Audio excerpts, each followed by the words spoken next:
Hare Krishna. Actually ఈరోజు wifi కూడా లేదు, ఓన్లీ మొబైల్ డేటా. సో దానికి కట్ అయిపోయింది మధ్యలో.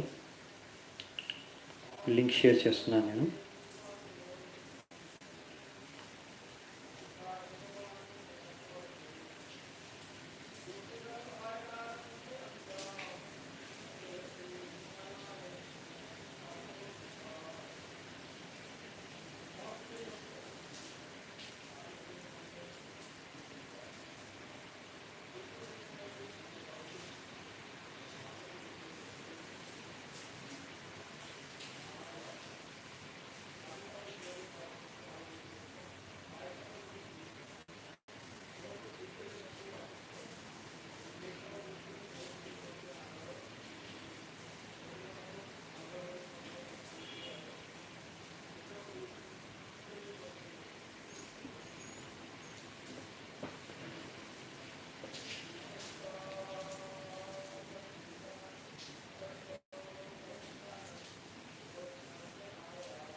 హరే కృష్ణ.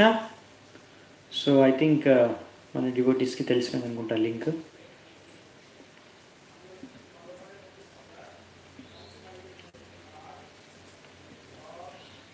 సో మనము 2 శ్లోకాలు మాత్రమే చూసాము, 3వ శ్లోకం నుంచి చూద్దామంట.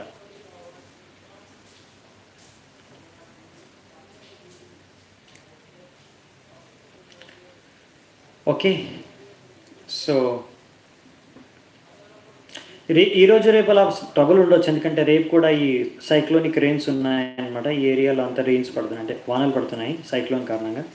సో ఎల్లుండి నుంచి మళ్ళీ మనకి వాతావరణం కొంచెం నార్మల్గా అవ్వచ్చు, అందుకనే కొద్దిగా ఇలాంటి డిస్టర్బెన్స్ రావచ్చు. వైఫై లేదు, ఓన్లీ మొబైల్ డేటా కనుక సడన్గా ఒకసారి కట్ అయిపోయింది. మామూలుగా అయితే 2 డేటాస్ పెడితే ఏదో ఒకటి పనిచేస్తూ ఉంటుంది అనమాట developed. Okay, no problem, will continue. ఇంకా మనం సమయం వ్యర్థం చేయకుండా ముందుకెళ్దామంట. మన వాళ్ళు జాయిన్ అయిపోతారు, ఒకవేళ మిస్ అయిపోతే మళ్ళీ రికార్డింగ్ ఉంటుంది కాబట్టి చూసుకుంటారు. ఏత్వక్షరం అనిర్దేశ్యం అవ్యక్తం పర్యుపాసతే సర్వత్ర అచింత్యం చ కూటస్థం అచలం ధ్రువం సన్నియామ్యేంద్రియాగ్రామం సర్వత్ర సమబుద్ధయ తే ప్రాప్నువంతి మామేవ సర్వభూతాహితే రతః. సో ఇక్కడ మనకి ఈ 2, 3 శ్లోకాలు, శ్లోక నెంబర్ 3 and 4 మనం చర్చించుకుంటున్నాము. ఈ 3, 4 శ్లోకాలు, ఇంకా 5 శ్లోకాలు, అంటే 5వ నంబర్ శ్లోకం.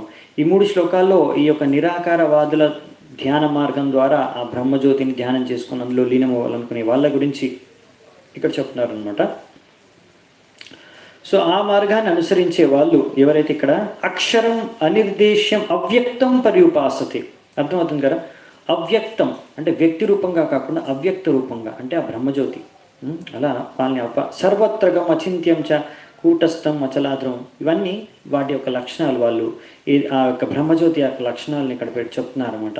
ఇలా ఎవరైతే ఇలా భగవంతుడిని ఇదే నిరాకార బ్రహ్మజ్యోతిని ఆరాధిస్తూ ధ్యానం చేసుకుంటారో అలాంటి వాళ్ళు కూడా ఇంద్రియాలని ఎప్పుడైతే నియంత్రించుకొని దాని తర్వాత వాళ్ళు కూడా ఎంతో సమాన దృష్టిని అందరి వైపు సమాన దృష్టితో చూసి అందరికీ సేవలు చేసి ఆఖరుకు వాళ్ళు కూడా సర్వభూత హితే రతాః తే ప్రాప్నువంతి మామేవ, నన్ను చేరుకుంటారు వాళ్ళు కూడా. కానీ తర్వాత చాలా కాలం తర్వాత వెంటనే రారు వాళ్ళు, వాళ్ళ చాలా లాంగ్ రూట్ అనమాట. భక్తి యోగం అనేది డైరెక్ట్ రూట్, అది ఇక్కడ చెప్తున్నారనమాట. ఇంకా ఈ యొక్క మార్గం అనేది చాలా కఠినమైన మార్గం అంట. ఎందుకు అనేది కూడా మనం చూద్దామంట. క్లేశోదికతరస్తేషాం అవ్యక్తాసక్తచేతసాం అవ్యక్త హి గతిర్దుఃఖం దేవా దేహవద్భిరవాప్యతే. సో ఇది ఎవరైతే ఇలాంటి అవ్యక్త రూపం అంటే బ్రహ్మజ్యోతికి ఆకర్షితమై ఆ విధంగా ధ్యానం చేసుకుంటారో వాళ్ళ యొక్క పద్ధతిలో ఆ ధ్యాన మార్గంలో నన్ను చేరుకోవాలి అంటే చాలా కష్టం. ఈ యొక్క పద్ధతిలో ఎంతో కష్టకరంగా ఉంటుందంట. వాళ్ళ పురోగతి అనేది ఎంతో కష్టాలతో నిండి ఉంటుందంట. ఎందుకంటే ఇలాంటి అంటే మన బద్ధావస్థలో ఇలాంటి మార్గం ద్వారా అనుసరించి వెళ్ళాలంటే ఎంతో కష్టం మనం ఎదుర్కోవాల్సి వస్తుంది. ఈ జ్ఞాన మార్గంలో మీకు ముందు కూడా ఒకసారి చెప్పిన ఒక ముఖ్యమైన భేదం ఏంటంటే అండి, వీళ్ళు బ్రహ్మజ్యోతి వరకు వెళ్ళాలనుకుంటారు. అక్కడ నుంచి మాత్రం భగవద్ధామానికి వెళ్ళడానికి మళ్ళీ భక్తి యోగం ద్వారానే వెళ్ళొచ్చు. అక్కడ మళ్ళీ ఏదో రకంగా భక్తుడి కృపనో భగవంతుడి కృపను ద్వారా భక్తి యోగం మార్గాన్ని అనుసరించి ఆ బ్రహ్మజ్యోతి నుంచి భగవద్ధామలోకి ప్రవేశించవచ్చు. కానీ ఆ బ్రహ్మజ్యోతి వరకు వెళ్ళడానికి మాత్రం వాళ్ళ యొక్క శాయశక్తుల మనస్సు ఇంద్రియాలు ఎంతో ప్రయత్నించాల్సి వస్తుంది. అంటే భగవంతుడికి యొక్క భగవంతుడి యొక్క కృపను యాచించి వాళ్ళు ప్రార్థన చేయరు. వాళ్ళ యొక్క శక్తి, తపస్సు, ఇంద్రియ నిగ్రహణ, ఇంకా ఎన్నో రకమైన ఈ ధ్యాన యోగ మార్గం ద్వారా వాళ్ళు ఆ బ్రహ్మజ్యోతిని చేరుకోవాలనుకుంటారనమాట, ఆ ఆధ్యాత్మిక జగత్తులో ఉన్న బ్రహ్మజ్యోతిని. సో అందుకని వీళ్ళు ఎంతో కష్టపడాల్సి వస్తుంది. భక్తి మార్గంలో ఏంటంటే మనం భగవంతుడి కృప మీద ఆధారపడి ఉంటాం. ఇక్కడ మనం చూడబోతున్నాం భక్తి మార్గంలో అదే ఒక మనకున్న ముఖ్యమైన అడ్వాంటేజ్, ప్రయోజనం అంటే గొప్ప అంటే దీనికన్నా ఒక లాభం ఏంటి భక్తి యోగం ద్వారా ఈ యొక్క ధ్యాన మార్గం కన్నా అంటే మనం భక్తి యోగంలో ఎంతో సులువుగా భగవంతుడిని చేరుకోగలం. ఎందుకు అంటే అక్కడ మనం ప్రయత్నిస్తాం, మనం ప్రయత్నించమనే కాదు, కానీ మన ప్రయత్నం ఏంటంటే భగవంతుడి యొక్క కృపను ఆకర్షించుకోవడానికి. అంటే మనము భగవంతుడా నేను ప్రయత్నిస్తున్నాను, నాకు రావాలని ఉంది భగవద్ధామానికి, సో మీ కృప ఉంటే నేను చేరుకోగలను అని భగవంతుడి కృపను మనం యాచిస్తాం. కానీ వీళ్ళు ఏంటంటే అలా కాదు, భగవంతుడిని వాళ్ళు రూపాన్ని నమ్మరు. ఇంకా వాళ్ళు ఎలా యాచిస్తారు, ఎలా పూజిస్తారు భగవంతుడిని? వాళ్ళు ఏమనుకుంటారంటే నేను ఈ యొక్క దేహం నుంచి, ఈ యొక్క భౌతిక బంధాల నుంచి నా తపస్సు ద్వారా, నా బుద్ధి ద్వారా, నా మనస్సు శక్తి ద్వారా, నా శక్తితో, నా సామర్థ్యంతో నేను ఆ బ్రహ్మజ్యోతిని చేరుకుంటాను, నేను సిద్ధపురుషునిగా మారుతాను అని వాళ్ళ యొక్క ప్రయత్నం అనమాట. అందుకే వాళ్ళ యొక్క పద్ధతిలో చాలా కష్టకరంగా ఉంటుందని ఇక్కడ కృష్ణుడు చెప్పాడు. సో మరి భక్తి మార్గంలో అయితే కృష్ణుడు ఆయన స్వయంగా చెప్తాడు, నేను వాళ్ళని ఉద్ధరిస్తాను. ఈ భౌతిక ప్రపంచంలో పడి ఉన్న ఈ జీవులు ఎన్నో కష్టాలను అనుభవిస్తున్నారు కదా, వీరిని నేను రక్షిస్తాను అని ఇక్కడ కృష్ణుడు మనకి ఆశ్వాసాన్ని ఇస్తాడనమాట. మీరు భక్తి యోగాన్ని ప్రయత్నించండి, శుద్ధ భక్తి యోగం ప్రయత్నించడానికి, శుద్ధ భక్తిని చేయడానికి ప్రయత్నించండి, నేను మిమ్మల్ని తీసుకొని వెళ్ళిపోతాను భగవద్ధామానికి, మీరేం కంగారు పడాల్సిన అవసరం లేదు.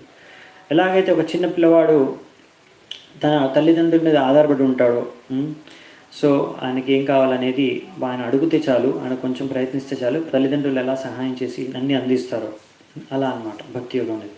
ఇదేంటంటే ఇంకా నాకు అన్ని తెలుసులే, నేనే చేసుకోగలను, నేను చేసి చూపిస్తాను అనేసి ధ్యానయోగ మార్గం కానీ నిరాకారవాదులు అలా ప్రయత్నిస్తారనమాట. అందుకే వాళ్ళకి ఇక్కడ భగవంతుడు అంతగా సహాయం చేయరు, వాళ్ళందుకు వాళ్ళు బ్రహ్మజ్యోతి వరకు చేరుకోగలరు అలా. అందుకే ఆ యొక్క మార్గం అనేది చాలా కఠినమైన మార్గము, ఎన్నో కష్టాలతో కూడుకున్నదనమాట. అందుకనే ఇక్కడ మన కృష్ణుడు చెప్తున్నాడు 6-7 శ్లోకాల్లో భక్తి యోగం ఎలా శ్రేష్టం అనేది. ఏతు సర్వాణి కర్మాణి మయి సన్యస్య మత్పరాః అనన్యేనైవ యోగేన మాం ధ్యాయంత ఉపాసతే తేషామహం సముద్ధర్త మృత్యు సంసార సాగరాత్ భవామి న చిరాత్ పార్థ మయ్యావేశిత చేతసాం. చూడండి ఇక్కడ చెప్తున్నారు, భగవంతుడు స్వయంగా చెప్తున్నాడు. ఏం చెప్తున్నాడు? మృత్యు సంసార సాగరంలోంచి భవామి న తేషాం అహం సముద్ధార్త, నేను ఉద్ధరిస్తాను మిమ్మల్ని, ఈ మృత్యు సంసార సాగరంలోంచి మిమ్మల్ని నేను రక్షిస్తాను, మిమ్మల్ని నేను తీసుకుని వెళ్తాను, మీరేం కంగారు పడకండి. ఎలా నేను భగవద్ధామని చేరుకోవాలని మీరు భక్తి చేయండి అంతే, నాకు నేను మిమ్మల్ని తీసుకొని వెళ్తాను, ఇది నా బాధ్యత. ఎంత తొందరగా తీసుకెళ్తానని కూడా చెప్తున్నాడు ఇక్కడ. భవామి నా అంటే ఎక్కువసేపు సమయం, చిరకాలం అంటే చాలా సమయం అనమాట. ఇక్కడ నా చిరత్ అంటే వెంటనే తీసుకెళ్ళిపోతాను, భక్తి చేయండి అంతే, వెంటనే మిమ్మల్ని తీసుకెళ్ళిపోతాను, అది నా కార్యం అని చెప్తున్నాడు ఇక్కడ. సో ఎలా మీరు మంచిగా భక్తి చేయాలనే విషయాన్ని ముందుగా చెప్పారనమాట. మయి సన్యస్య మత్పరః అనన్యేనైవ యోగేన. ఇంకా ఏ యోగ మార్గాల పద్ధతులను పాటించకుండా భక్తి యోగాన్ని పాటించుకో.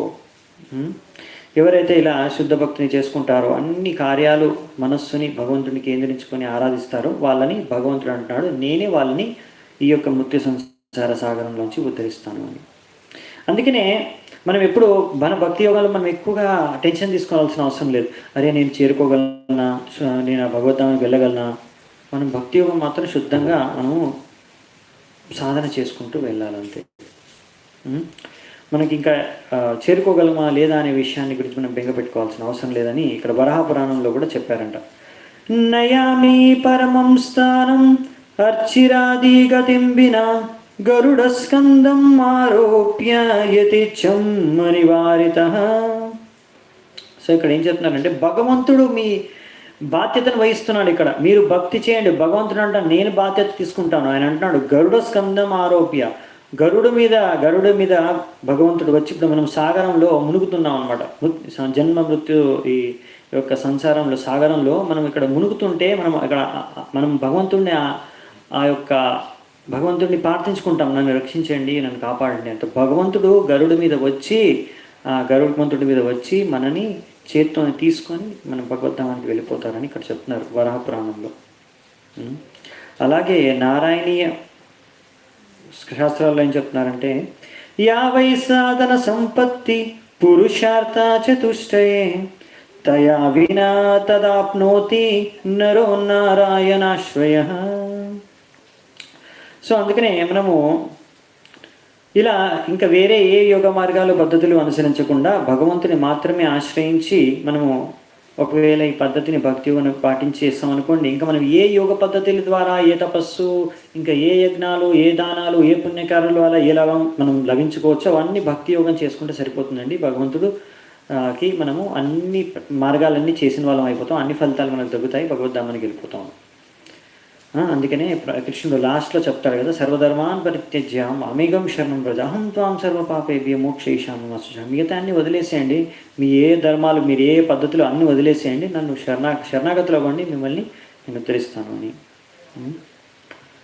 సో ఎలా భక్తిని చేసుకుంటూ భగవంతుడి శరణాగతులు అవ్వాలనే విషయాన్ని కూడా మనకి ఇక్కడ తెలియజేస్తారు. అవి మనం చూద్దామంటే ఇప్పుడు వచ్చే శ్లోకాల్లో. ఇప్పుడు ముఖ్యంగా 8వ శ్లోకం నుంచి చూస్తున్నామండి. 8 నుంచి 12 వరకు నేను చెప్పాను కదా మీకు. ఇందులో ముఖ్యంగా ఉన్నత స్థాయి శుద్ధ భక్తి నుంచి కొంచెం డౌన్ లెవెల్ తగ్గించుకుంటూ మీరు ఇప్పుడు 8వ శ్లోకం నుంచి స్టార్ట్ చేస్తాం, మనం 12 వరకు వెళ్తాము. సో 8వ శ్లోకంలో అన్నిటికన్నా శుద్ధ భక్తి ఎలా చేసుకోవాలి, ఉన్నతమైన భక్తి గురించి చెప్తారు. అది సంభవం కాదనుకోండి 9వ శ్లోకంని ఫాలో అవ్వమంటారు. 9 కూడా సంభవం కాదండి, 10 ఫాలో అవ్వమంటారు. 10వ శ్లోకం కూడా కాకపోతే 11 ఫాలో అవ్వమని చెప్తారు. 11 ఫాలో అవ్వలేకపోతే ఇంక ఇవన్నీ అంటే మెయిన్ ఇవన్నీ చేయలేకపోతే మీరు 12వది ద్వారా ఎలా మీరు అన్ని చేరుకొని భక్తి యోగాన్ని చేరుకోగలరనే విషయాన్ని చెప్తారనమాట.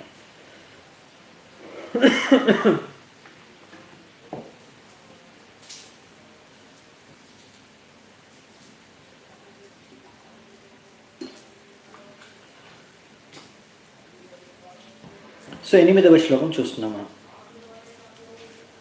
మయ్యేవ మన ఆదత్స్వ మయి బుద్ధిం నివేశయ నివశిష్యసి మయ్యేవ అత ఊర్ధ్వం న సంశయ.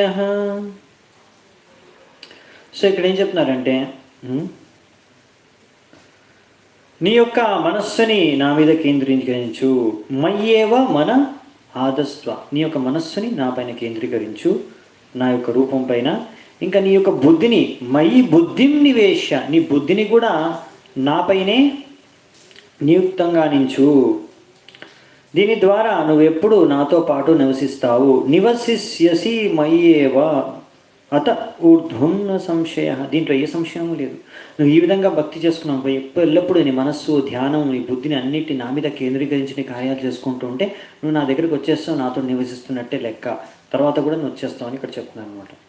ఇందులో ఏమాత్రం సంశయం లేదు అని చెప్తున్నారు ఇక్కడ కృష్ణుడు. కానీ చాలా ఉన్నత స్థాయి అండి. సహజంగా మీరు భగవంతుని ఎప్పుడు ధ్యానించుకుంటున్నారంటే మీరు ఆల్రెడీ శుద్ధ భక్తు స్థాయికి చేరుకున్నప్పుడే. సో మనం ఆ స్థాయిలో లేకపోతే మనం ఆ స్థాయికి ఎలా చేరుకోవచ్చు 9వ శ్లోకంలో చెప్తారు. అంటే సాధనా భక్తి, మనం సాధనా భక్తి ఎలా చేసుకోవచ్చు అనే విషయాన్ని ఇక్కడ చెప్తున్నారు అనమాట.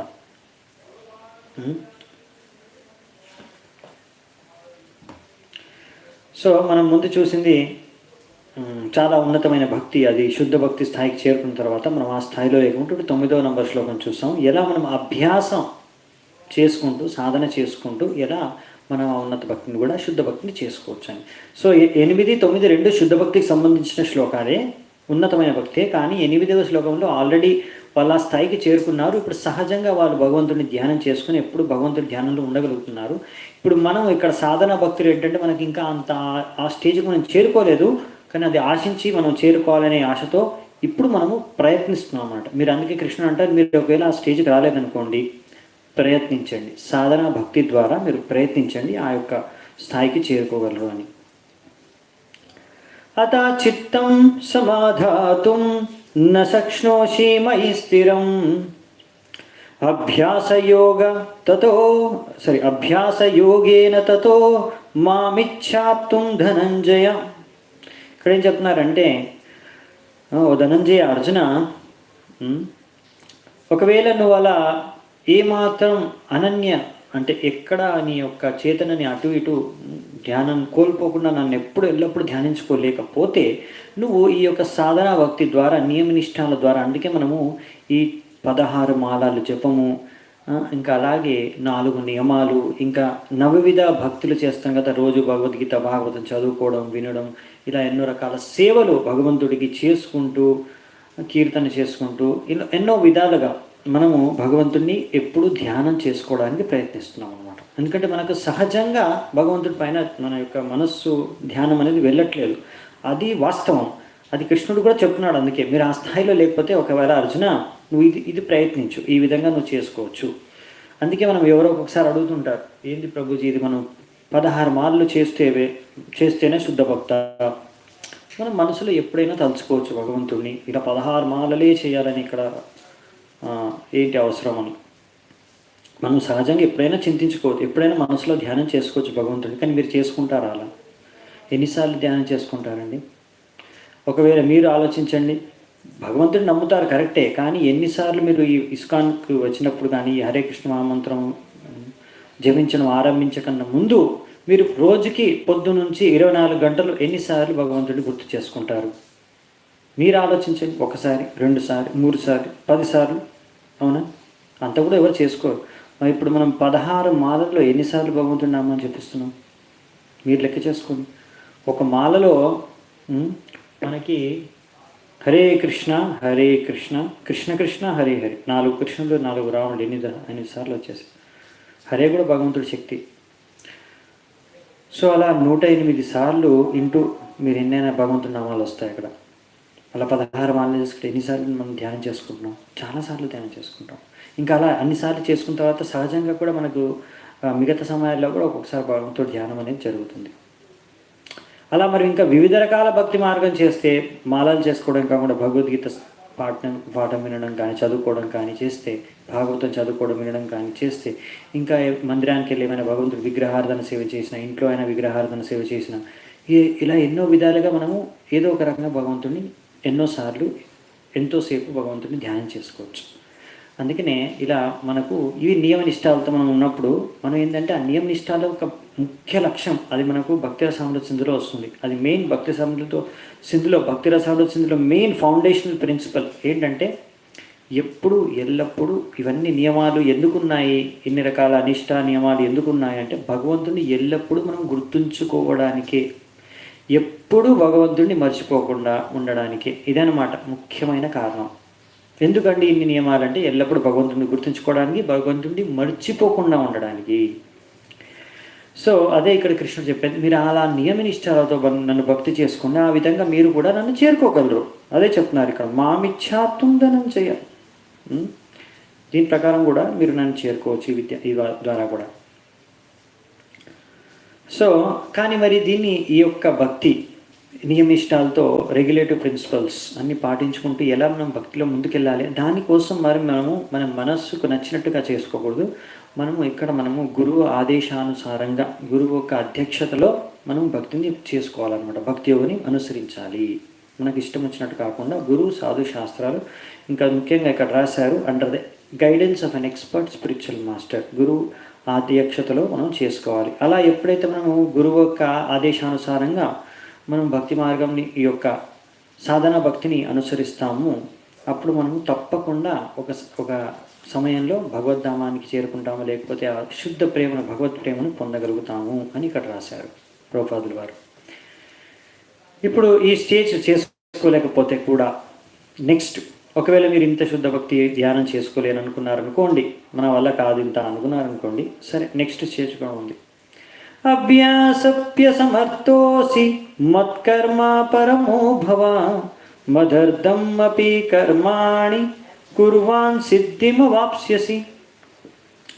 సో అలాంటప్పుడు ఇక్కడ భగవంతుడు ఏమంటున్నాడంటే, ఓకే నువ్వు ఇన్ని రకాల నియమనిష్టాలు భక్తి యోగంలో చేసుకోలేకపోతే నువ్వు నా కోసం పనిచేయదన్నా, ఇలా నా కోసం నువ్వు పనిచేసి కూడా మెల్లిగా నువ్వు ఆ యొక్క స్థాయికి చేరుకోగలవు.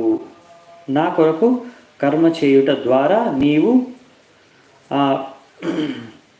పూర్తి పర్ఫెక్ట్ స్టేజ్కి చేరుకోగలవు అన్నమాట. ఈ విషయం ఇక్కడ చెప్తున్నారు కృష్ణుడు.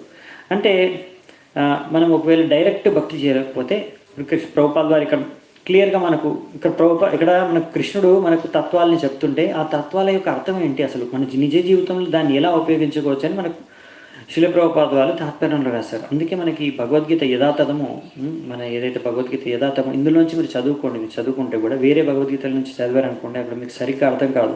వాళ్ళు ఏది పడితే రాసేస్తారు, ఏం రాశారో అందులో మనకి తెలియదు అసలు, అది కరెక్ట్గా రాయరు. అందుకని ఇక్కడ భక్తి యోగంలో డైరెక్ట్గా కృష్ణుడు చెప్తున్నాడు ఎలా చేసుకోవాలో అని. ఎవరైతే ప్రామాణిక గురువు ద్వారా, అందుకే ఈ ప్రామాణిక గురువు అంటే శిల ప్రభుపాదుల ద్వారా రాసిన ఈ తాత్పర్యాల ద్వారా మనం ఆ మార్గాన్ని తెలుసుకోవచ్చు, ఎలా మనం భక్తి చేసుకోవచ్చు అనేది. సో ఇక్కడ చెప్తున్నారు ఏమని ప్రభుపాదుల వారు, ఒకవేళ మీరు డైరెక్ట్గా చేసుకోకపోతే ఇండైరెక్ట్గా కూడా సేవ చేసుకోవచ్చు. ఎవరైతే భక్తి మార్గాన్ని అనుసరిస్తున్నారో వాళ్ళు ఎన్నో భక్తి మార్గాల్లో భక్తిని ప్రచారం చేయడానికి, కృష్ణ భావనామృతాన్ని ప్రచారం చేయడానికి ఎంతో కష్టపడి ఎన్నో రకాలుగా వాళ్ళు ప్రయత్నిస్తున్నారు. దానికి మీరు సహాయం చేయవచ్చు, మీ యొక్క ఎన్నో విధాలుగా మీరు సహాయం చేయొచ్చు. ఇక్కడ చెప్తున్నారు ప్రభుపాదుల వారు, చూడండి ఇంగ్లీష్లో ఉంది, నేను మీకు ట్రాన్స్లేట్ చేసి చెప్తాను, మీరు కావాలంటే తర్వాత కూడా చూసుకోండి. 10వ శ్లోకం యొక్క తాత్పర్యంలో, ప్రతి ఒక్క ప్రయత్నంకి మనకు స్థలం కావాలి, మరి పెట్టుబడి కావాలి, ఇంకా ఒక స్థాపించడానికి ఎన్నో రకాల సువిధలు వసతులు కావాలి, అలాగే ఎన్నో రకాల మనుషుల యొక్క లేబర్, ఎంతోమందిని మనము నియుక్తిపరచాలి పనిచేయడానికి, ఎంతోమంది పనులు కావాలి. సో ఈ విధంగా ఏం చేయాలన్నా ఇన్ని విషయాలు కావాలి. కాబట్టి మీరు ఏది వీలైతే ఏ విధంగా అయినా మీరు తోచిన విధంగా మీరు సహాయం చేయొచ్చు. దాని ద్వారా మీరు ఈ యొక్క మెల్లిమెల్లిగా ఆ శుద్ధ భక్తి చేసుకునే స్థాయికి చేరుకోగలరు అని ఇక్కడ చెప్తున్నారనమాట.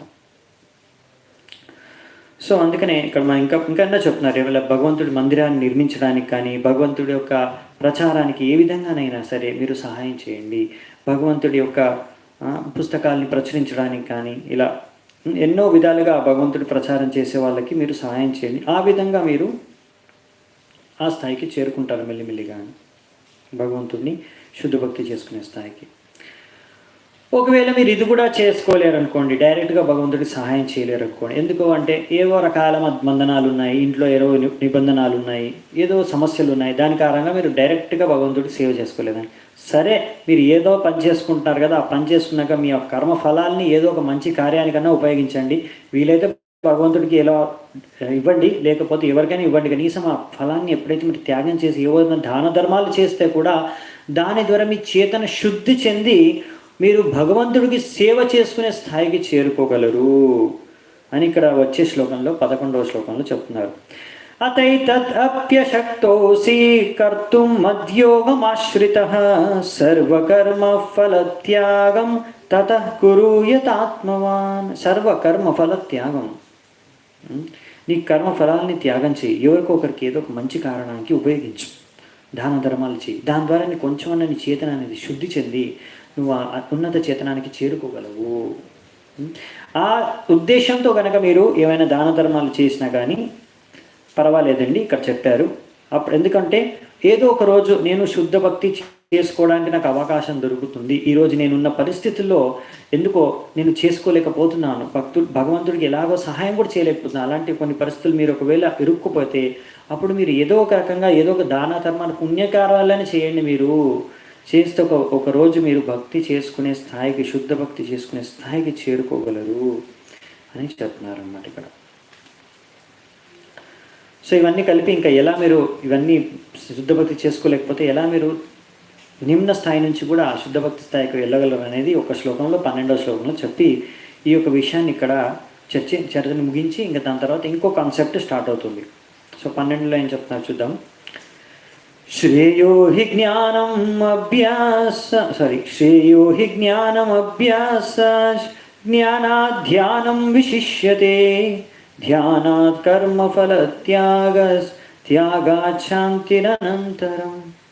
సో అందుకనే ఇక్కడ ఏం చెప్తున్నారంటే, ఒకవేళ మీరు ఇవన్నీ శుద్ధభక్తి ప్రయత్నాలు శుద్ధ భక్తిని పాటించుకోలేకపోతే ఒకవేళ, సో అప్పుడు మీరు ముందు ఒక జ్ఞానాన్ని సేకరించండి, జ్ఞాన మార్గాన్ని అనుసరించండి, కొంచెం జ్ఞానాన్ని అర్జించుకోండి. ఒకవేళ జ్ఞానం వచ్చిందనుకోండి, తెలిసిందనుకోండి జ్ఞానం అసలు ఏంటి, నేను ఎవరు, భగవంతుడు ఎవరు అని కొద్దిగా తెలుసుకుంటే దాని తర్వాత అప్పుడు భగవంతుడిని ధ్యానం చేసుకోవచ్చు. మెల్లిమెల్లిగా మీ యొక్క కర్మఫలాన్ని త్యాగం చేసుకున్నారనుకోండి, అప్పుడు కనీసం మీకు కొంచెం మనశ్శాంతి అని తగ్గుతుంది. దాని తర్వాత మెల్లిమెల్లిగా ఆ అనుసరంగా ఆ మార్గం ద్వారా మెల్లిగా ఒకసారి భక్తి మార్గాన్ని కూడా చేరుకోగలరు భవిష్యత్తులో.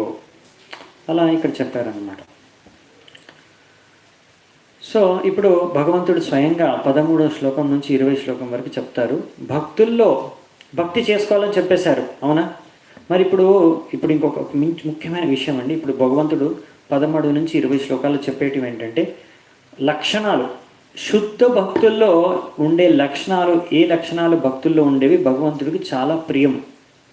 మీరు చూస్తారు, మధ్య మధ్యలో నేను చూపిస్తాను, అక్కడక్కడ భగవంతుడు చెప్తూ పోతాడు, ప్రియం ప్రియం, నాకు ఇవి ఇష్టం, నాకు ఇలాంటి భక్తులు అంటే ఇష్టం, ఈ లక్షణాలు భక్తుల్లో ఉండడం నాకు ఇష్టం, నాకు ప్రియం అని ఎన్నోసార్లు చెప్తాడు. ఇప్పుడు వచ్చే శ్లోకాల్లో 13 నుంచి 20 వరకు వీటి గురించి ఉంటాయి లక్షణాలు. ఎన్నో లక్షణాలు ఇక్కడ వర్ణిస్తారు, ఒక్కొక్క శ్లోకంలో కొన్ని లక్షణాలు వర్ణిస్తారు. సో ఈ లక్షణాలన్నీ మనం ఒకటి తర్వాత ఒకటి చూసుకుంటూ వెళ్ళిపోతాము. ఎక్కడో ఒక దగ్గర 2 దగ్గరలో మనకి ఇంపార్టెంట్ పాయింట్ ఉన్నప్పుడు చర్చించుకుంటాం అంతే. సో మళ్ళీ లాస్ట్కి చెప్తారు, అది ఇప్పుడే చెప్పేస్తున్నాం సారము. మీరు అడగవచ్చు, ప్రభుజీ ఇన్ని లక్షణాలు మాకు లేవు, ఎక్కడి నుంచి వస్తాయి, ఎలా మనం సంపాదించుకోవాలి, ఎక్కడి నుంచి మేము తెచ్చుకోవాలి, ఈ లక్షణాలను అలవర్చుకోవాలని కష్టపడాలా మనం? అవునండి, ఈ లక్షణాలన్నీ మీరు సంపాదించుకోవాలి, కానీ ఎలా సంపాదించుకుంటారు ఈ లక్షణాలు, మీలో ఎలా పెంపొందించుకుంటారు ఇలా లక్షణాలు? ఇవన్నీ లక్షణాలు ఇప్పుడు చెప్పబోయేవి. అంటే కృష్ణుడికి శుద్ధ భక్తి చేసుకోండి. కృష్ణుడికి భక్తి చేసుకోవడానికి ఎన్నో అంటే మనం భక్తి అంటే మనం ఏదో అప్పుడు 16 నియమాలు చేసాము, 4 నియమాలు చేసాము, ఇంకేంటో అయిపోయింది కదా భక్తి. ఇప్పుడు నాకు అన్ని శుద్ధ భక్తి యొక్క లక్షణాలన్నీ నాకు ఎందుకు కనిపించట్లేదు నా దాంట్లో, నా చేతుల్లో, నా శరీరంలో, ఇంకా నా యొక్క వ్యక్తిత్వంలో, ఇంకా ఇక్కడ చెప్పిన అన్ని లక్షణాలు నాకు లేవండి. నేను ప్రతిరోజు 16 మాలలు చేస్తున్నాను ఎన్నో సంవత్సరాల నుంచి, 4 నియమాలు చేస్తున్నాను ఎన్నో సంవత్సరాల నుంచి, ఇంకా నా దాంట్లో ఎందుకండి అన్ని లక్షణాలు రావట్లేదు అంటే ఏంటి, ఈ పద్ధతి పనిచేస్తుందా లేదా అని కూడా మీరు అనుకోవచ్చు. లేకపోతే ఈ లక్షణాలు మనం సంపాదించుకోవడం కోసం ఏమైనా వేరే ప్రయత్నం చేయాలని. చూడండి, శుద్ధ భక్తి అనేది 4 నియమాలు 16 మాలలు కరెక్టే, కానీ అందులో కూడా సరిగ్గా చేయాలి. 16 మాలలు చేసినప్పుడు 10 అపరాధాలు ఉంటాయి, నామపరాధాలు, అవి చేయకూడదు. అవి చేస్తే మరి మీరు ఇవంటి లక్షణాలు మీరు పొందలేరు. అవునా? మొట్టమొదటిదే మీరు ఒకసారి ఆలోచించండి, అపరాధం ఏంటి? ఎవరైతే భక్తులు భగవంతుడి యొక్క ప్రచారం చేస్తున్నారో వారిని ఎప్పుడైనా సరే మీరు నిందించకూడదు, వాళ్ళని ఎప్పుడు క్రిటిసైజ్ చేయకూడదు. మరి ఆలోచించండి, మీరు ఎప్పుడైనా అలా భక్తుల్ని ఎప్పుడైనా నిందించారా? ఎవరైతే భగవంతుడు సేవ చేస్తున్నారు, లేకపోతే భగవంతుడు భక్తికి ప్రచారం చేస్తున్నారు, ముఖ్యంగా భగవంతుడి గురించి కృష్ణ భావనామృతాన్ని, సో మరి మీకు ఎలా లక్షణాలు వస్తాయి? రాలేవన్నమాట. సో అందుకని మనం 16 మాలలు చేసామన్నది ముఖ్యం కాదు, ఎలా చేసామనేది చాలా ముఖ్యం అనమాట. చాలామంది 16 కన్నా ఎక్కువ మాలలు కూడా చేసేస్తుంటారు, చాలా మంచిది, కానీ మనము క్వాలిటీ కూడా మెయింటైన్ చేయాలన్నమాట. 16 మాలలకి రావాలి, అది ముఖ్యం. తర్వాత ఒక్కసారి 16 మాలలకు వచ్చిన తర్వాత మనం ఇంకా దాన్ని ఇంప్రూవ్ చేసుకోవాలి, క్వాలిటీ ఇంకా బాగా 16 మాలలు ఎలా చేయాలి. చాలామంది మాలలు పట్టుకొని టీవీ కూడా చూస్తుంటారు, పేపర్ కూడా చదువుతుంటారు, ఇంకా వేరే కార్యాలు కూడా చేస్తుంటారు. ఇంకా చెప్పాలంటే మొబైల్లో వాట్సాప్ చూసుకుంటూ మాలలు చేస్తారు. ఇలా మాలలు చేశారనుకోండి, మీకు ఇది 10 అపరాధాలు చేస్తున్నట్టే. సో మీకు ఇలాంటి శుద్ధ భక్తుల లక్షణాలు రావు. మీరు అలా ఎన్ని సంవత్సరాలు చేసినా కానీ, అలా సరిగ్గా అన్ని పదాపరాధాలు చేసుకుంటూ ఎన్ని సంవత్సరాలు చేసినా కానీ, కోటి సంవత్సరాలు చేసినా కానీ, కోటి జన్మలు ఎత్తినా కానీ మీరు పూర్తిగా శుద్ధ భక్తుల స్థాయికి వెళ్ళలేరు, భగవద్ధామానికి చేరుకోలేరు. మీరు అనుకోకండి ఎలాగో అలా 16 మాలలు ముగిస్తే చాలు, పొద్దు నుంచి రాత్రి వరకు ఎప్పుడో అప్పుడు సరిపోతుంది, నేను భగవద్ధామానికి వెళ్ళిపోతాను అనుకోకండి. 16 మాలలు చేయాలి, కానీ 10 అపరాధాలని కూడా మీరు మీ యొక్క సాయశక్తులా ప్రయత్నించాలి వాటిని చేయకుండా. సో అప్పుడు మీరు ఇలాంటి ప్రశ్న అడగాల్సిన అవసరం ఉండదు, మీకే అర్థమవుతుంది.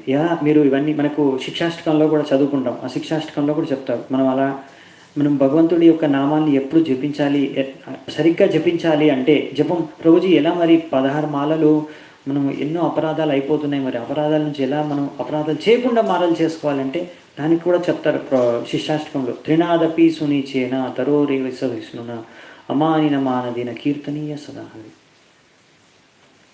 అప్పుడు సంభవం. సో ఆ శ్లోకాన్ని అర్థం తెలుసు అనుకుంటా మీకు చాలామందికి. సో నమ్రత భావనతో, ఎంతో సహిష్ణుత, చెట్టులాగా సహిష్ణుత, ఒక గడ్డిపూస లాంటి నమ్రత భావనతో, అమానిన మానదిన, మనం ఎప్పుడు ఆశించకూడదు మనం ఎవరన్నా మనకు సమ్మానం ఇవ్వాలి అని. మనము మాత్రం అందరికీ రెస్పెక్ట్ ఇవ్వాలి, సమ్మానించాలి, అందరినీ ఆదరపూర్వకంగా వ్యవహరించాలి. మన పట్ల ఎవరైనా అవమానపూర్వకంగా వ్యవహరించవచ్చు, మనం దాన్ని పట్టించుకోకూడదు. మీరు పట్టించుకున్నారనుకోండి అంతే, ఇంకా మీరు హరే కృష్ణ మహామంత్రం ప్రశాంతంగా చేసుకోలేరు. హరే కృష్ణ మహామంత్రం చేసేటప్పుడు అదే గుర్తొస్తుంటుంది, నన్ను అతను ఏమన్నాడు, నేను నిన్న మందిరానికి వెళ్ళినప్పుడు ఆ వ్యక్తి ఆ డ్యూటీ నన్ను ఎందుకు ఇలా అన్నాడు, నేనేం పాపం చేశాను, నేను అదేం తప్పు ఉంది, ఇదే ఆలోచించుకుంటూ మీరు దినమంతా మీ యొక్క జపం సరిగ్గా జరగదు. అంటే ఇలా ఎందుకు ఆలోచిస్తున్నారంటే మీరు మానాన్ని బాగా సీరియస్గా తీసుకుంటున్నారు. పట్టించుకోకూడదు. మనం చూడాలి, మనం మంచిగా సరిగ్గా బతికిస్తున్నామంటే మన భక్తి మనం చేసుకుంటూ వెళ్ళిపోవాలి. ఎవరైనా మన పట్ల అవమానపూర్వకంగా వ్యవహరిస్తే బుద్ధుని కూడా చెప్పాను కదా, వాళ్ళ పడే కష్టాలు వాళ్ళు పడతారు, భగవంతుడు చూసుకుంటారు, వాళ్ళు మనం చింతించాల్సిన అవసరం లేదు. సో అవన్నీ ఇప్పుడు మనం చూస్తాం, ఇవన్నీ లక్షణాలు వివరంగా కృష్ణుడు ఎక్స్ప్లెయిన్ చేస్తాడు. సో మనము ఇలా ఏ అపరాధాలు లేకుండా మనం హరే కృష్ణ మహామంత్రం చేస్తామనుకోండి, మీరు 16 మాలలు చేసినా సరిగ్గా దాని ద్వారా ఎంతో ఉన్నతి భక్తి మార్గంలో పొందొచ్చు అనమాట. ఎన్నో సేవలు చేస్తాము, అన్ని సేవల ద్వారా ముఖ్యమైన సారం ఏంటంటే అన్ని సేవలకి మనం సరిగ్గా 16 మాలలు చేయడానికే. అందుకే మనం మొట్టమొదట ప్రతిరోజు 16 మాలలు మాత్రం సరిగ్గా చేయాలి. దాని తర్వాత మిగతా అన్ని సేవలు, మిగతా అన్ని పనులు చేసుకోవచ్చు. 10 అపరాధాలండి మీకు తెలుసు అనుకుంటాను. 10 అపరాధాలు చాలామందికి తెలుసు, హరే కృష్ణ మహామంత్రం చేస్తున్న వాళ్ళకి. 10 offenses కావాలంటే దాన్ని సపరేట్గా చర్చించుకుందాం ఇంకోసారి, ఎందుకంటే అది చాలా పెద్ద టాపిక్. మళ్ళీ సౌండ్ కొద్దిగా పెంచండి. యాక్చువల్లీ చాలానే సౌండ్ ఉందండి చెప్పాలంటే. సో సేమ్ ఇదే సౌండ్, నేను చేంజ్ చేయట్లేదు, సేమ్ సెట్టింగ్. సో 13, 14 శ్లోకం చూద్దామంటే ఇప్పుడు. అద్వేష్ట సర్వభూతానాం మైత్ర కరుణ ఏవ చ నిర్మమో నిరహంకారః సమదుఃఖ సుఖక్షమీ సంతుష్టః సతతం యోగి యతాత్మా దృఢనిశ్చయః మయ్యార్పితా మనో బుద్ధిర్ యో మద్భక్త సమే ప్రియః. చెప్పారు కదా, ఇలాంటి భక్తుడు నాకు ప్రియుడు, యో మే భక్త సమ ప్రియః. సో ఈ విషయాన్ని మళ్ళీ వస్తుంటుంది. యో మే భక్త, యో మద్భక్త సమే ప్రియః. అద్వేష్ట సర్వభూతానం, ఒక్కొక్కటి చూద్దామంటే క్వాలిటీస్ అంటే లక్షణాలు మొత్తం చెప్తున్నాండి మీకు. 31 ఈ మొత్తం శ్లోకాల్లో, అంటే 13 నుంచి 20 శ్లోకాల వరకు, ఇందులో ముఖ్యంగా 19 శ్లోకం వరకే అనుకోండి. ఈ యొక్క నెక్స్ట్ వచ్చే శ్లోకాలన్నింటిలో మొత్తం 31 లక్షణాలు ఉంటాయి. మీరు కావాలంటే లెక్కేసుకోండి, నేను ఒక్కొక్కటి చెప్పుకుంటూ వెళ్తాను ఇప్పుడు. అద్వేష్ట సర్వభూతానం అంటే ద్వేషం, ఎవరిని ద్వేషించకూడదు. ముందే చెప్పాను, అందుకనే మనం ఎవరిని ద్వేషించకూడదు. ఎలాంటి వ్యక్తులైనా సరే మనం ద్వేషించుకోకూడదు. ఎందుకంటే మనం ఆలోచించాలి, ఒకవేళ రకరకాలైన తప్పులు వ్యవహారాలు చేసినా కానీ ఎవరైనా మనం ఆలోచించుకోవాలి. సరే, ఇక వీడి యొక్క ఏదో కారణం చేత వీడు సరిగ్గా వ్యవహరించట్లేదు, సరిగ్గా భక్తి చేసుకోవట్లేదు, తప్పుడు పనులు చేస్తున్నాడు, కానీ వారి పట్ల మీరు సానుభూతి ఉండాలి, కానీ ద్వేషం అనేది ఎప్పుడు ఉండకూడదు అనమాట. ఎందుకంటే అందరూ భగవంతుడి యొక్క సంతానమే కనుక మీరు ద్వేషించుకోకూడదు ఎవరిని. మైత్ర కరుణ ఏవచ. మైత్ర అంటే అందరితో పాటు మీరు మైత్రిపూర్వకంగా అందరితో పాటు ఫ్రెండ్లీగా ఉండాలి. కరుణ ఏవచ, కరుణ కైండ్, కరుణ మీకు ఇక్కడ చాలా ఈజీగా ఉంటాయి అర్థం చేసుకోవడానికి, అందుకే మనం ఫాస్ట్గానే వెళ్ళిపోదాం. నిర్మమో నిరహంకార. నిర్మమో, ఎప్పుడైనా సరే నిర్మమో అంటే ఇది నాది నాది నాది నాది అని ఒప్పుకోడు. ఇవన్నీ భగవంతుడివే, భగవంతుడి సేవ కోసం. ఇదనమాట నాది నాది నాది అనే మెంటాలిటీని వదులుకోవాలి. నిరహంకార. నిరహంకార అంటే కూడా అదే, నేనే అన్ని నేనే చేస్తున్నాను, నేనే సాధిస్తున్నాను. నేను అహంకార అంటే ఏంటి? అహంకర్త, నేనే కర్త కాదు, భగవంతుడు కర్త, మనం నిమిత్త మాత్రమే. సో ఆ విషయాన్ని అర్థం చేసుకోవాలి. అసలు కర్త భగవంతుడు, మనం నిమిత్త మాత్రమే. సో మనము ఆ విషయాన్ని అర్థం చేసుకొని మనం భగవంతుడు సేవకులము, భగవంతుడు సేవ చేస్తున్నాము అంతే. మనం ఏదో సాధించట్లేదు, భగవంతుడు కృప ఉంటే మనం ఏదో చేయగలుగుతాం, లేకపోతే ఏం లేదు, మనం ఏం చేయలేము అనే విషయాన్ని అర్థం చేసుకోవాలంట. అందుకే అహంకారం ఉండకూడదు మనకి. నిరహంకారం. సమ దుఃఖ సుఖ. ఇక్కడ అంటే దుఃఖంలోను సుఖంలో సమానంగా మనం సమాన దృష్టితో చూడాలి రెండింటిని. క్షమించే గుణం ఉండాలి మనకి. సో ఇలాంటి గుణాలన్నీ మనం అలవర్చుకోవాలి. మీరు అనుకోవచ్చు చాలాసార్లు, ఇదేం ప్రభుజీ ఇలా క్షమగుణం అలా ఎలా చేసుకుంటామని ప్రభుజీ అంటే, మనము ఎవరైనా మన పట్ల దుర్వ్యవహారం వివరిస్తున్నారు, ఎవరైనా మన పట్ల మనని ఎంతో అపమానిస్తున్నారు, లేకపోతే ఏదో రకమైన దుర్వ్యవహారం చేస్తున్నారు, మనం ఎలా సహించి కూర్చుంటాం? అలా ఎందుకు ఎలా కూర్చోగలమంటే దానికి మనం అర్థం చేసుకోవాలి. ఎవరైనా మన పట్ల తప్పుగా వ్యవహరిస్తున్నారు అనుకోండి, అప్పుడు మనం అర్థం చేసుకోవాల్సింది ఏంటంటే, ఎప్పుడో మన కర్మ ఇది, మనము ఎన్నో జన్మలు ఏం కర్మలు చేసామో తెలియదు. అందుకనే ఆ యొక్క ఫలము, కర్మఫలమే మనకు ఈ యొక్క వ్యక్తి ద్వారా మనకు వస్తుంది. ఈ వ్యక్తి కర్మఫలాన్ని మనకు అందించడానికి ఈ యొక్క నిమిత్తం మాత్రమే, ఇతను నిమిత్త మాత్రమే. ఈ వ్యక్తి ద్వారా నాకు నా కర్మఫలాలు వస్తున్నాయి అంతే. ఇంకా చెప్పాలంటే నేను భక్తి చేస్తున్నాను కాబట్టి నాకు భగవంతుడు చాలా కొద్దిగే కర్మ యొక్క ఫలాన్ని ఇస్తున్నాడు, ఇంకా నేను దానికి కృతజ్ఞతుడిగా ఉండాలి అని మనము భావనతో మనము అర్థం చేసుకోవాలి. ఈ యొక్క జ్ఞానంతో మనం అర్థం చేసుకోవాలి. అదే భాగవతంలో వస్తుంది 10వ స్కందంలో. తత్తేను కంపాసు సమీక్షమానో భుంజాన ఏవాత్మకృతం విపాకం. సో ఇలా ఎవరైతే సహిస్తారో, మనకి ఇంకో భాగవతంలో వస్తుంది, ఎవరైతే ఇలా సహిస్తారో, ఇలా అర్థం చేసుకొని ఇవన్నీ నా పాపాల యొక్క కర్మఫలాలే, అందుకే నేను ఈరోజు ఇన్ని కష్టాలు, ఇన్ని మనుషులు ఈ విధంగా నన్ను ఏదో ఒక విధంగా దుఃఖానికి నన్ను గురి చేస్తున్నారు, ఇవన్నీ నాకు వచ్చేవి ఎన్నో రకాలుగా ఎన్నో విధాలుగా, ఇవన్నీ నా కర్మఫలాలే, దీని ద్వారా భగవంతుడు నాకు కృప చేస్తున్నాడు, నా పాపాలన్నింటినీ కడిగేస్తున్నాడు, ఎంతో అనుభవించాల్సింది ఇంత చేసేస్తాడు నాకు భగవంతుడు. ఎందుకంటే ఈ యొక్క జీవితంలోనే మొత్తం ఫినిష్ చేసేసి భగవంతుడు నన్ను తీసుకెళ్ళిపోవాలనుకుంటున్నాడు. అలా మనం సరిగ్గా అర్థం చేసుకొని అప్పుడు మనం ఇంకా కృతజ్ఞులు అవ్వగలము, భక్తిలో ఉన్నతి చెందగలం అలాంటి పరిస్థితుల్లో కూడా.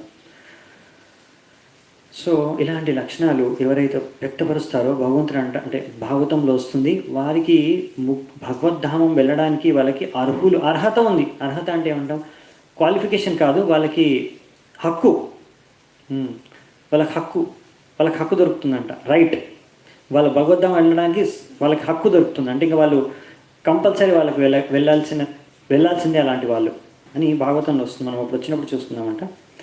సో ఇప్పుడు మనం ముందుకు వెళ్దామంట. 15వ నంబర్ శ్లోకం చూద్దాము. యస్మాన్నో ద్విజతే లోకో లోకాన్నో ద్విజతే చయః హర్షామర్షభయోద్వేగైర్ముక్తో యః స చ మే ప్రియః. సో అలాగే ఇక్కడ ఏం చెప్తున్నారంటే, ఇంకా యస్మాన్ అంటే ఎప్పుడైనా సరే, యస్మాన్ నో ద్విజతే లోకో, ఎప్పుడు మనం విచలితం కాకుండా, లోకాన్నో ద్విజతే చయః, మీరు ఇంకొకరిని ఎప్పుడు ఎలాంటి రకమైన వాళ్ళని మనస్తాపానికి గురి చేయకుండా, మీరు కూడా ఎవరి ద్వారా మనస్తాపానికి గురి కాకుండా ఉండేవాళ్ళు. హర్షామర్ష భయోద్వేగ అంటే, హర్ష అంటే మనం ఆనంద సమయంలో, దుఃఖ సమయంలో, భయం సమయంలో, చింతించాల్సిన సమయంలో, ప్రతి సమయంలో మనము ప్రశాంతంగా సమాన దృష్టితో చూడగలిగితే, అలాంటి వ్యక్తి మనకు ఇక్కడ ఏమంటున్నారంటే ముక్తో యస్స చ మే ప్రియః, అలాంటి వాడు నాకు ప్రియుడు అని. అంటే మనము 13, 14 2 శ్లోకాలు ఒకేసారి చూసుకున్నామండి. ఇప్పుడు 15వ నంబర్ శ్లోకం చూస్తున్నాం. ఓకేనా? ముక్తో యస్స చ మే ప్రియ 15వ నంబర్ శ్లోకం కూడా మళ్ళీ చెప్పారు కృష్ణుడు, ఇలాంటి వాడు నాకు ప్రియుడు. ఇంకేం చెప్తున్నారు నెక్స్ట్ శ్లోకం 16వ నంబర్ శ్లోకంలో, అనపేక్ష శుచిర్దక్ష ఉదాసీనో గతవ్యతః సర్వారంభ పరిత్యాగి యో మద్భక్త స మే ప్రియః. సో ఏం చెప్తున్నారు మళ్ళీ మళ్ళీ చూసారు, ఈ శ్లోకంలో కూడా రాశారు యో మద్భక్త స మే ప్రియః. ఎవరెవరు మరి ఏ భక్తుడు? అనపేక్ష అంటే ఎప్పుడూ ఏమీ ఆశించకుండా పనిచేసేవాడు. భగవంతుడి కోసం మనం ఎప్పుడైనా సరే ఏదో ఆశించుకొని మనం చేయకూడదు. భక్తి చేసుకున్నప్పుడు ఏది ఆశించకూడదు. అనపేక్ష, ఏం అపేక్షించకుండా. శుచిర్, ఎప్పుడు మనం శుచి క్లీన్గా ఉండాలన్నమాట. అలా మనము శుచి, మన లోపల నుంచి బయట నుంచి, శరీరానికి మనస్సులోంచి అన్ని విధాలుగా మనము శుచి క్లీన్గా ఉండాలి. దక్ష, శుద్ధంగా ఉన్నాం కదా. దక్ష అంటే ఇంకా మనము ప్రతి పరిస్థితిలో ప్రతి విషయంలో మనం దక్షతతో, అంటే ఎక్స్పర్ట్, అన్నీ సరిగ్గా ఆ దక్షతతో పనిచేయాలన్నమాట. అంటే అందుకే భగవంతుడు చెప్తారు కదా, భక్తులు సోమరిపోతులు కాదనమాట. వాళ్ళు సరిగ్గా ఎలా పనిచేయాలో, ఎక్కడ ఎలా చేయాలో అలా చేయగలరు అనమాట. అలాంటి దక్షత ఉంటుందంట భక్తులకి. ఎలా వ్యవహరించాలో అలా వ్యవహరించాలన్నమాట. సో ఇక్కడ మనం చూసాం, ఇది 16వ నంబర్ శ్లోకం అనమాట. సో అంటే ఇక్కడ అందుకే ప్రభుపాల ద్వారా రాస్తున్నారనమాట. సో ఆయనకి ఏమాత్రం అపేక్ష లేదు, కానీ ఆయన దక్షుడు. అంటే ఏదో పనిచేయడం రాక పనిచేయట్లేదని కాదు, ఎక్కడ పనిచేయాలో అక్కడ పనిచేస్తున్నాడు. భగవంతుడి కోసం ఎంతైనా పనిచేస్తాడు. ఆయన సొంతంగా తన కోసం తనం బాగా భోగించాలని పెద్ద బంగ్లా కట్టుకోకపోవచ్చు, కానీ భగవంతుడి కోసం పెద్ద మందిరాన్ని మాత్రం నిర్మించవచ్చు. దానికోసం ఎంత యాంగ్జైటీ, ఎంత టెన్షన్ అయినా తీసుకోగలడు. మనం చూస్తాం ప్రభుపాదుడి జీవితంలో, ప్రభుపాదుల వారు జుహు మందిరాన్ని నిర్మించడానికి ఎంత కష్టపడ్డారు, ఎంత టెన్షన్ తీసుకున్నారు. సో మనం అనుకోకూడదు, అరే భక్తుడయ్యా ఎందుకు ఇంత టెన్షన్ తీసుకుంటున్నారు, అందరు చెప్తారు మీరు ప్రశాంతంగా ఉండాలి, ఏం టెన్షన్ పడకూడదు భౌతిక ప్రపంచంలో భౌతిక విషయాల గురించి అని. మరి మీరేంటి ప్రభుజీ ఇంత టెన్షన్ పడుతున్నారు ఎందుకంటే, అవును టెన్షన్ పడతాడు భక్తుడు భగవంతుడు ప్రచారం చేయడానికి. భగవంతుడి యొక్క భక్తి మార్గాన్ని ప్రచారం చేయడానికి ఎంత టెన్షన్ అయినా తీసుకుంటాడు. దానికోసం పెద్ద మందిరాన్ని నిర్మించాల్సి వస్తుంది, లేకపోతే ఇంకా అలా ఎన్నో రిస్క్ తీసుకోవాల్సి వస్తుంది. సో దానికోసం భగవంతుడి కోసం ఎంతైనా టెన్షన్ తీసుకోవచ్చు అనమాట భక్తుడు. సో అలా దక్షత ఉంటుంది భక్తుడికి, సోమరిపోత కాదనమాట. ఎన్నో కార్యాలు చేస్తూ ఉంటాడు, భగవంతుడి కోసం చేస్తాడు. భౌతిక ప్రపంచంలో భోగ విలాసాని కోసం అంతగా కష్టపడ్డు. నెక్స్ట్ 17వ నంబర్ శ్లోకం చూద్దామంట. యో న హృష్యతి న ద్వేష్టి న శోచతి న కాంక్షతి శుభాశుభా పరిత్యాగి భక్తిమాన్య స మే ప్రియః. ఇప్పుడు ఇంకేం చెప్తున్నారంటే ఇక్కడ వరకు అయిపోయింది. సరే ఓకే. యోన హృష్యతి న ద్వేష్టి. ఎప్పుడైనా సరే ఆయన దుఃఖానికి లోనవుడు, ఎక్కువ ఆనందపడిపోడు ఏదో సాధిస్తే. అలాగే ఏదైనా కోల్పోతే ఎక్కువగా దుఃఖించడు, ఎక్కువగా ఉద్వేగానికి ఉప్పొంగడానికి తెలియనివాడు. కరెక్ట్. సో న శోచతి న కాంక్షతి, చెప్పాం కదా, ఆయన ఎప్పుడు దుఃఖపడడు, ఏది కాంక్షించడు. న కాంక్షతి న శోచతి. శుభాశుభ పరిత్యాగి, శుభం అశుభం అన్ని విషయాల్లో త్యాగం చేస్తాడు. ఎందుకంటే భక్తిలో అన్ని శుభమే. ఇంకా భక్తిమాన్ య స మే ప్రియః. అలాంటి భక్తుడు నాకు ఎంతో ప్రియుడు అని ఇక్కడ మళ్ళీ కృష్ణుడు చెప్తున్నాను అన్నమాట.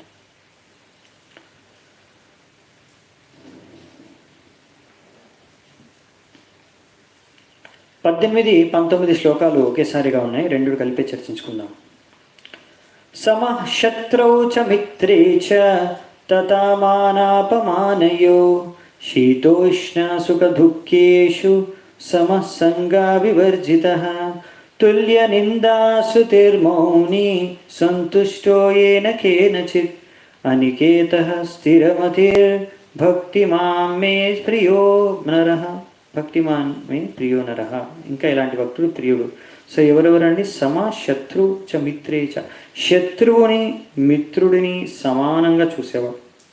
తథా మానాపమానయో, మానము అపమానము, సుఖము దుఃఖము, శీత ఉష్ణ, ఇవన్నిటినీ ఎవరైతే ఒకే దృష్టితో చూడగలుగుతాడో, సమసంగ వివర్జిత. ఇలా సంఘం అంటే మన భౌతిక సంఘం ద్వారా ముక్తుడో, భౌతిక సంగత్యానికి ముక్తుడో, అలాగే తుల్య నింద స్తుతిర్మౌని. ఒకవేళ ఒకరు అతన్ని నిందించిన స్తుతించిన రెండిట్లో దాన్ని ఒకే రకంగా స్వీకరిస్తాడు.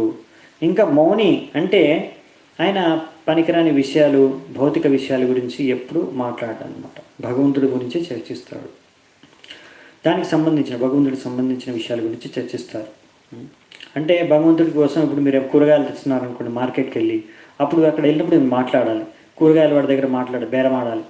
అక్కడ వెళ్ళేసి మీరు సంచి తీసుకొని వెళ్ళేసి, బ్యాగ్ తీసుకొని వెళ్ళేసి కూరగాయలు మాట్లాడకుండా ఏమి కొనరు, అక్కడ మాట్లాడాల్సి వస్తుంది, బేరం కూడా ఆడాల్సి వస్తుంది. సో అవన్నీ మీరు భగవంతుడికి చేసినప్పుడు అవన్నీ భక్తి మార్గం కిందకే లెక్క. భగవంతుడి సేవ కోసం మీరు మాట్లాడతారు అనమాట. అది మౌని అంటే మీరు అనుకోవచ్చు మళ్ళీ ప్రభుజీ మరి మాట్లాడుకుంటే ఎలా జీవించగలం మనం బయటికి వెళ్ళినప్పుడు. సో మందిరానికి వెళ్ళాలన్నా, బస్సులకి వెళ్ళాలన్నా, మీరు ట్రైన్కి వెళ్ళాలన్నా, లేకపోతే కారులో వెళ్ళాలన్నా మాట్లాడాలి కదా. సో అలా కాదు, మనం అర్థం చేసుకోవాల్సిన ప్రిన్సిపల్ ఏంటంటే ఇక్కడ, అందుకే ప్రభుపాద గారు రాశారు, మౌని అంటే వేరే విషయాలకి, భౌతిక విషయాలకి అక్కడ మౌనంగా ఉంటాడు, కానీ ఆధ్యాత్మిక విషయాలు, భగవంతుడికి సంబంధించిన కార్యాలకి ఆయన అక్కడ మాట్లాడతాడు అవసరం ఉన్న చోట. సంతుష్టో ఏన కేనచిత్, సంతుష్టంగా ఉంటాడు. ఆయనకు మనం ఎక్కువగా మరీ కష్టపడ్డు, ఎంతో చాలామంది ఎక్కువ డబ్బులు సంపాదించాలి, ఇంకా ఎక్కువ డబ్బులు సంపాదించాలని ప్రతి దినము రాత్రి ఎంతో కష్టపడతారు. మీరు భగవంతుడి కోసం కొద్దిగా సేవ చేయమంటే సమయం లేదండి, ఎంత కష్టం, ఎంత జాబులో ఎంత బిజీ అంటే రోజుకి 16 గంటలు అక్కడే వెళ్ళిపోతుంది, ఇంకో సండే సాటర్డే కదా మాకు కొంచెం పడుకోవడానికి రెస్ట్ దొరికేది, అప్పుడు కూడా ఇంకా ఈ భక్తి ఏంటండి మాకు సమయం లేదంట. సో అలా కాదనమాట. మనం అలా వ్యక్తి భగవంతుడి భక్తుడు అలా గాడిదలాగా కష్టపడ్డనమాట. ఎందుకంటే ఎంత అవసరమో అంతే కష్టపడతారు. నా భక్తి నోట్ నాకు చెప్తారు, మంచి బ్యాలెన్స్డ్ లైఫ్ ఉండాలి భక్తుడికి. సో 8 గంటలు ఒకవేళ పని చేస్తున్నారు అనుకోండి, ఏదైనా జాబ్ చేస్తున్నా, మందిరంలో సేవ చేస్తున్నారు మీరు బ్రహ్మచారి అని ఎవరైనా, సో 8 గంటలు మీరు సేవ చేసుకోండి, 8 గంటలు సాధన చేసుకోండి, ఇంకో 8 గంటలు మీరు యొక్క శరీరాన్ని కాపాడుకోవడానికి 6 గంటలు పడుకోవడం, తినడం, స్నానం చేయడం, ఇలాంటి విషయాలు మొత్తం 8 గంటలు అనుకోండి. సో ఇలా మీరు టైంని డివైడ్ చేసుకోవచ్చు 24 గంటల్ని. అలా బ్యాలెన్స్గా ఉండాలి. అంతేకాని 16 గంటలు పనిచేసేసి, చాలామంది ఒక్కొక్కసారి సూర్యుడిని కూడా చూడరు అనమాట. అంటే అలా దినము రాత్రి కంపెనీలోనే ఉంటారు, అక్కడే పడుకుంటారు. చాలా కంపెనీలు అక్కడ ప్రొవైడ్ చేస్తాయి అనమాట, పడుకోవడానికి రూమ్లు కూడా ప్రొవైడ్ చేస్తారు. మీరు ఇక్కడే ఉండండి, మీకు అన్నీ సప్లై చేస్తాం, తినేది మీ దగ్గరే, మీరు అక్కడ కూర్చొని పని చేస్తూ ఉండండి అంతే. వాళ్ళు ఎప్పుడు బయటికి కూడా వెళ్ళరు. ఆ దినము రాత్రి కూడా వాళ్ళకి తెలియదు అనమాట. పొద్దున ఎప్పుడైందో తెలియదు, రాత్రి ఎప్పుడైందో తెలియదు. ఎందుకంటే ఆర్టిఫిషియల్ లైట్నింగ్లో ఉంటారు కదా, వాళ్ళు పనిచేస్తూ ఉంటారు అక్కడ 15 గంటలు, 16 గంటలు, 18 గంటలు. అక్కడే నిద్ర వస్తే అక్కడే పడుకుంటారు, మళ్ళీ అక్కడే అన్నీ ఫ్రీగా ఇస్తారనమాట, తినడానికి తాగడానికి. అలా ఫ్రీగా వస్తున్నాయి కానీ తాగుతూ ఉంటారు, తింటూ ఉంటారు, వాళ్ళు గాడిదలాగా పనిచేస్తూ ఉంటారు అనమాట. 17 గంటలు, 18 గంటలు కూడా తెలియకుండా. తర్వాత ఒక 10 సంవత్సరాల పనిచేసిన తర్వాత ఇంకా అన్ని రకాల వ్యాధుల్లో గురవుతారు. ఇంకా ఎన్ని సంపాదించారో డబ్బులు అవన్నీ డాక్టర్కి ఫీజు రూపంలో ఖర్చు చేస్తారనమాట. ఇలా ఎంతోమందిని చూశాను నేను, పర్సనల్ ఎగ్జాంపుల్. చాలామంది నాకు పరిచయం. ఇలా ఎక్కువ వయసు లేదు కానీ ఎన్నో రకాలు, వెన్ను నొప్పి, ఇక్కడ సర్వైకల్ స్పాండిలైటిస్ అని, బ్యాక్ పెయిన్ అని, ఎన్నో రకాల కష్టాలు పడుతుంటారు. ఎందుకంటే ఆ సాఫ్ట్వేర్లో ఇంకా అలాంటి కార్పొరేట్లో పనిచేసి. సో అందుకనే మనము తెలివిగా, చాలామంది ఫిలాసఫీ ఏంటంటే, ఇప్పుడు యంగ్గా ఉన్నాం కదా, ఎంత అంటే అంత పని చేయాలి ఇప్పుడే, తర్వాత పని చేయడానికి మనకు ముసలాళ్ళైనా పని చేయలేం కదా, అందుకే ఇప్పుడు ఎంత సంపాదించుకోవాలి ఇప్పుడే సంపాదించుకోండి 10-15 ఏళ్ళు. కానీ దాని తర్వాత ఎలాంటి జీవితం ఉంటుందో వాళ్ళకి తెలియదు.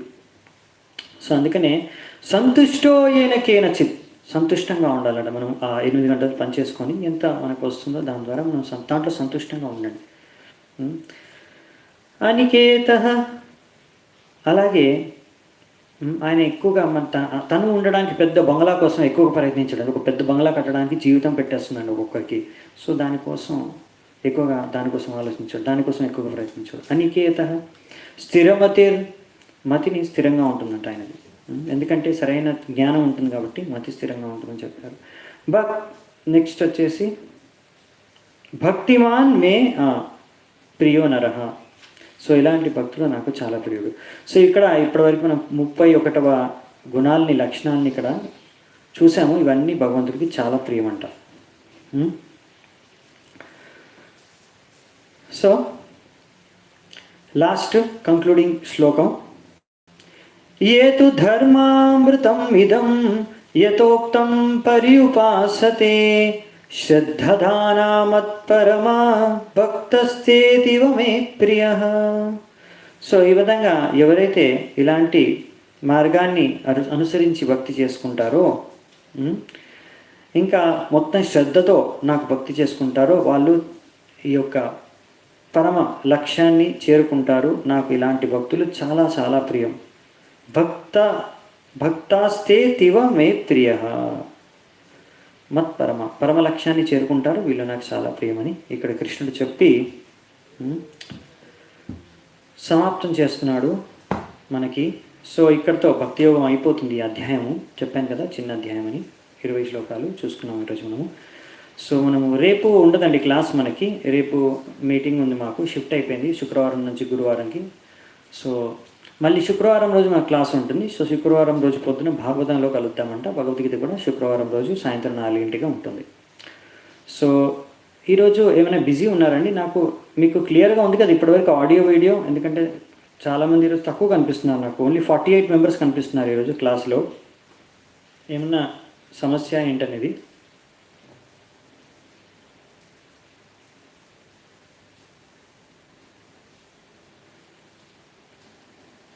మేబీ నెట్ వలన నాకు సరిగ్గా నంబర్ తెలియట్లేనట్టుంది.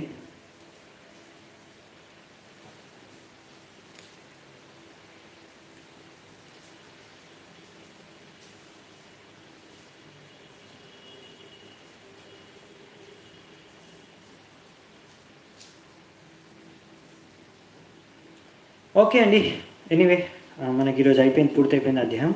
చాలా చాలా ధన్యవాదాలు మీ అందరికీ. సో ఇక్కడ ముగిద్దామంట. శిల ప్రభుపాద్ की जय, श्रीमद् भगवद गीता की जय, समवेत गौर भक्त वृंद की जय, निताय गौर सीतनाथ प्रेमानंदे हरि हरि बोल.